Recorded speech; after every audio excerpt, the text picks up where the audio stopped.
Bom, iniciando mais uma, eu gostaria de agradecer muito a interação que todo mundo teve com a história do Grow Coroado do nosso vlog passado. Cara, fiquei muito feliz com a repercussão e com a interação de todo mundo, pelos comentários, enfim. E eu preciso até contar uma coisa pra vocês, antes de começar o nosso próximo assunto, que é desse vlog de hoje. Assim, eu falei que algumas aves, a grande maioria, na verdade, é interessante que ela não fique muito próxima da gente, né? Que daí eles ficam mais, tem um comportamento mais natural possível, conseguem reproduzir e tudo mais.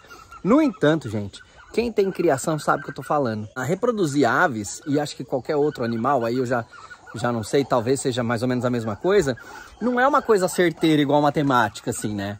Por exemplo, existem alguns casais e existem algumas aves, mesmo sendo da mesma espécie, que tem comportamento completamente diferente. É igual o cachorro da gente, pô.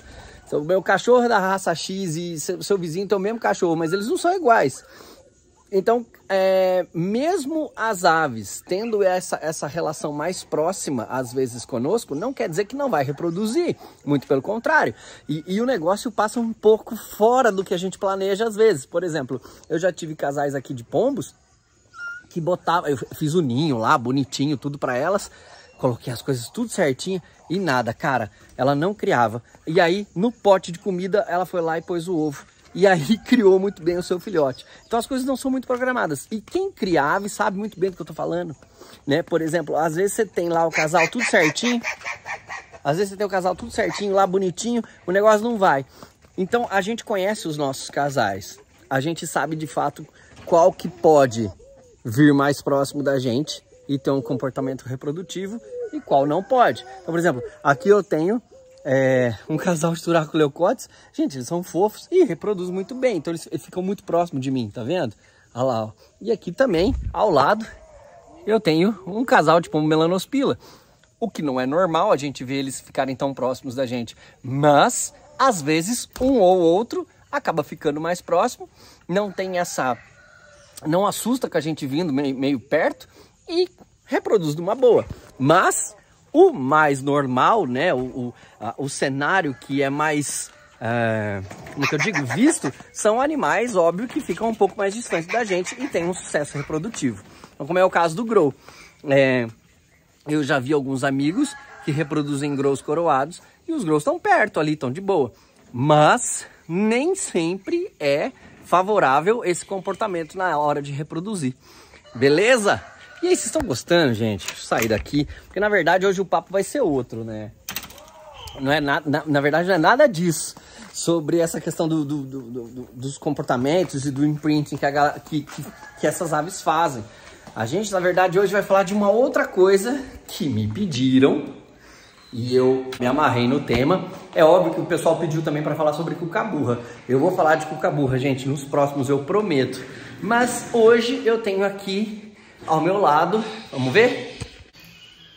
Na verdade, ela não está ao meu lado, ela está ao meu ombro. Vocês estão vendo essa coisa fofa aqui?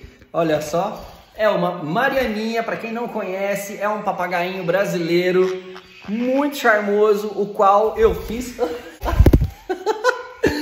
Eita, meu, isso é muito engraçado. Cara, eles são muito danados, cara. Pô, isso não tava programado. Ô, rapazinho, olha. As Marianinhas, elas são aves brasileiras que têm a distribuição geográfica no bioma amazônico. Foi com essas aves que eu consegui concluir o meu mestrado. Eu estudei as variações de Marianinha. Sabe por quê, gente? Porque todo mundo, a grande maioria das pessoas, acredita que só existe dois tipos de Marianinha. A da cabeça amarela e a da cabeça preta. Mas esses dois tipos possuem várias formas, que a gente chama de subespécies, né? Que são muito parecidas, mas que têm algumas características muito diferentes. Por exemplo, essa que aqui está comigo é uma Marianinha que, embora na primeira impressão, quando tu bate o olho, você fala assim, ah, é a Marianinha de cabeça amarela. Essa variação, ela é muito rara de se ver. Por exemplo, ela tem algumas características um pouco diferentes da que a gente está acostumado a ver. Dá uma olhada na perninha dela. Vocês estão vendo? A perninha dela é amarela. E se a gente puxar um pouco pela memória ou pesquisar uma Marianinha aí de um amigo, eu tenho quase certeza de que essas Marianinhas, elas têm a perninha verde e o pezinho, a patinha de coloração meio rosada, assim, sabe? Porque essa forma que vive no Acre, que é chamada de Marianinha da Bermudinha Amarela, ou para os biólogos que gostam de nomenclatura, Xanthomerius, essa marianinha ela é bem difícil de ocorrer em empreendimentos de fauna, do pessoal criar e tudo mais. Tanto que, moçada, vocês não têm ideia. Mas você fala assim, pô, Beto, mas como é que você arrumou e conseguiu reproduzir essa marianinha? Foi porque uma certa vez...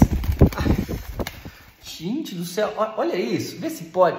É por isso que a galera gosta e se amarra muito nesse bicho. Ele é um ótimo pet, né? Um ótimo animal de companhia, porque ele é muito danado, gente. Ele é muito doido. E aí... Bagunçou tudo meu cabelo aqui, gente. Eu já quase não tenho, né? Ficou aquele trauma, assim, por causa do vídeo e tudo. Mas essa aqui, você fala assim, Beto, mas como é que tu arrumou então, né? Quando a gente estava importando algumas aves, eu estava querendo ter mais algumas marianinhas para aquela questão do sangue, de variabilidade genética e tal, para fazer uma população com uma genética bem diferente da que eu tenho aqui. De novo, cara. E aí... eu falando lá com meu amigo lá fora, eu falei, olha, me arruma algumas marianinhas. Ele falou assim, nossa, mas você tá no Brasil, tá cheio de marianinha aí. Eu falei assim, não, mas me arruma. Daí ele falou, qual que você quer? Eu falei, me arruma da mais comum. Então, para eles, a mais comum é a da perninha amarela. Ou seja, fiz um outro grupo de marianinhas aqui, a ideia não era... Mas a gente acabou super feliz de estar recebendo... Ai, meu Deus... A gente acabou super feliz de estar recebendo elas também, tá vendo? E são muito charmosas e tão mansas quanto as demais. Tá, Beto, e quais são as outras, né? Você falou da perninha verde. Eu na verdade, reproduzo aqui mais algumas formas das marianinhas. Eu tenho mais uma aqui agora, um filhotão de cabeça amarela, mas um pouco diferente. Vamos ver se a gente consegue ver a diferença aqui. Enquanto ela tá aqui brincando e destruindo toda a minha pulseira... Olha só, gente, aqui eu tenho um bebezão, bem bebezão mesmo, ai meu Deus, da Marianinha de cabeça preta. E aqui ao lado eu tenho mais um bebezão, mas da Marianinha de cabeça amarela. Aí você fala assim, Beto, qual que é a diferença? A grande diferença, dá pra ver pelo filhotinho já, né? Gente... A cabeça, ela, mesmo marianinha de cabeça amarela, fica com um pouquinho de cabeça preta, tá? Isso é característica de filhote. Mas dá pra gente matar a charada vendo o pezinho. O pezinho de marianinha de cabeça preta é preto também. Diferentemente do pezinho da de cabeça amarela. Assim como o bico. O bico já é bem rosado. E a marianinha de cabeça preta, o bico, vamos girar aqui pra ver, ó. Ele também já é um pouquinho mais preto, tá vendo, ó? Então, existem essas duas grandes diferenças. E existe a Leucogaster, perninha verde e também, ó, biquinho rosa, perninha tá ficando rosa também. Então, essa é a variação mais comum de marianinha que a gente encontra aqui. E o rabinho também é verde, embaixo e em cima. Olha só que maneiro. E existe a terceira forma, que a gente chama de Xanthurus. Ela tem a calcinha... A perninha, né, no caso, amarela, e o rabo, tanto na parte de dentro quanto na parte de fora, também amarelo. E aí o que acontece, gente? Essa é uma variação mais difícil da gente ver por aí, certo? Mas existe também as marianinhas de cabeça preta, e existe uma que ocorre aqui no Brasil, que tem a perninha mais laranja, e tem uma outra variação, já o nome eu acho muito legal, muito característico, porque... Ela remete a essa coloração da perninha, o amarelo, ela já é um pouco mais pálida. É uma variação também um pouco difícil de se ver na Europa, em criadouros e tudo. É bem diferente essa marianinha. E aí que a história fica legal. Quando eu fui viajar junto com um amigo meu, com o Andrei, fora do Brasil, a gente foi visitar um criadouro lá no Panamá que tinha as marianinhas pálidas. Pasmem, a marianinha pálida que ele tinha lá era diferente de todas as outras que a gente viu por aí, que a gente conhece. Por quê? Ela tinha uma coloração azul. Daí você fala, Beto, como é que você explica essa coloração azul? Gente, isso é uma mutação genética. Olha que maneiro, eu tenho aqui alguns vídeos, ó, que vocês estão vendo aí. Essa é a marianinha pálida, da cabeça preta, só que na coloração azul. E aí você fala assim, poxa, Beto, quero ter uma dessa agora. Vai ser um pouco difícil. Sabe por quê? Porque o único lugar do mundo que tem marianinhas azuis é nesse criadouro fora do Brasil. E aí você fala, como é que ele conseguiu isso? Como é que apareceu esse treco? Gente, isso a gente chama de mutação genética. É óbvio que a galera que é um pouco mais conhecedora de mutações já sabe esse blá blá blá, que é um clássico, mas pra rapaziada que ainda é um pouco leiga, eu explico de uma maneira muito fácil.